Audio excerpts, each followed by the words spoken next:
They called it the Blackwood Forest. It crouched at the edge of town like a sleeping beast, its dark canopy a jagged line against the blue sky. No one really went in there anymore. Not if they could help it.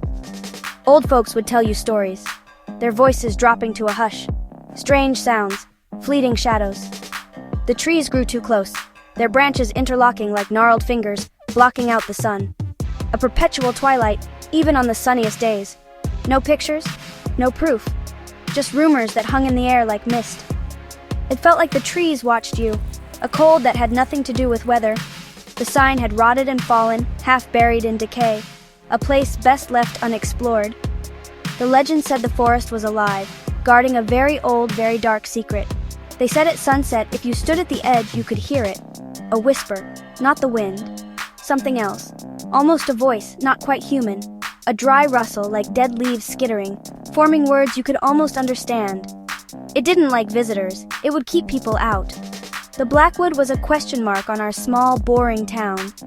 What was really in there? Just trees and squirrels? Or something more?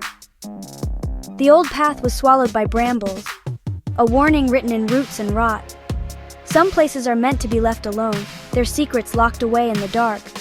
Of course, these were just stories, spooky tales to scare your friends. Low. But the feeling was always there, a hush at the boundary, a sense that if you stepped inside, it would know. My name is Leo, and I'm not the bravest kid. I prefer video games to climbing trees. Scary movies make me hide under a blanket. So why was I at Blackwood's edge, heart like a trapped bird? A dare. Mark dared me, past the first big oak. Bring back a pine cone as proof. I flushed. I wanted to say no, but I was tired of backing down. I accepted. Knuckles white on my backpack. Inside, a flashlight and a half-eaten granola bar. Not much, but something. The sun dipped. The air cooled. Leaves whispered secrets about a foolish boy. I steadied myself. 5 minutes tops. In and out. With that, I stepped onto Blackwood's damp, leaf-strewn floor. The world changed. 10 degrees colder. Distant life. Then gone.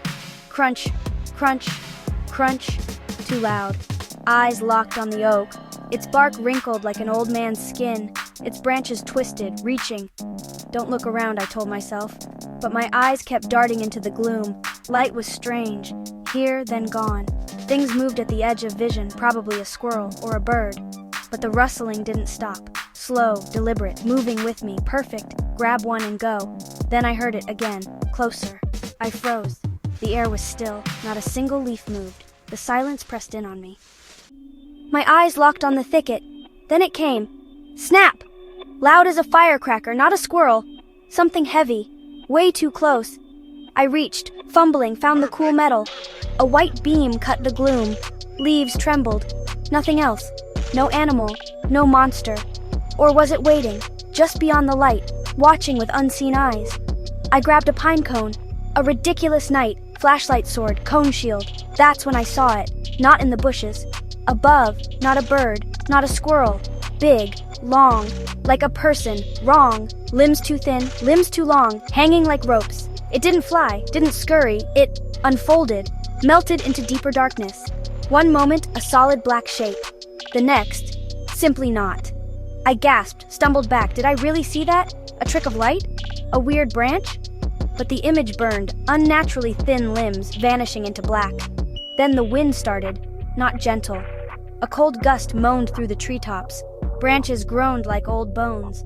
Leaves became voices, hushed, sibilant. Shh. Get out, leave. Tangled with wind, but I heard them. The forest itself seemed to speak, warning me, telling me to go. My legs remembered how to work. I moved, fast, now. I could see the edge, hope surged, suddenly the rustling, left side slow, deliberate, closer, it stopped. Silence fell again. Was it waiting for me to move? Then a sound, soft, wet, clicking, click, click, click, click. Chitinous, methodical, utterly alien. That was it. My survival instinct screamed. I ran. I dropped the flashlight. I dropped the pine cone, the proof of my stupid dare.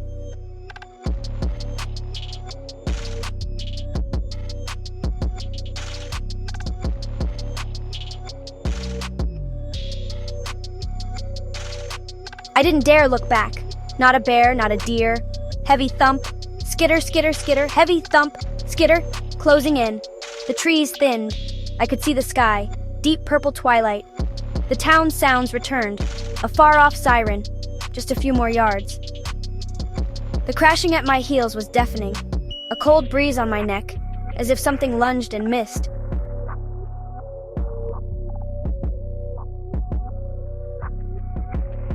I threw myself forward, tumbling out of the tree line into soft, wet grass.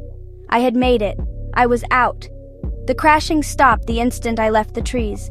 An invisible wall at the edge it would not cross. I didn't wait. I ran to the comforting lights of my street. I slammed the door and locked it. I couldn't tell them. They wouldn't believe me. I couldn't sleep. Every time I closed my eyes, I saw it unfolding from that branch. When the wind blew, I heard faint, scratchy whispers. Some secrets are meant to stay secret. And sometimes, at dusk, I still hear it. A faint, dry whisper from the edge, reminding me I was lucky to get out.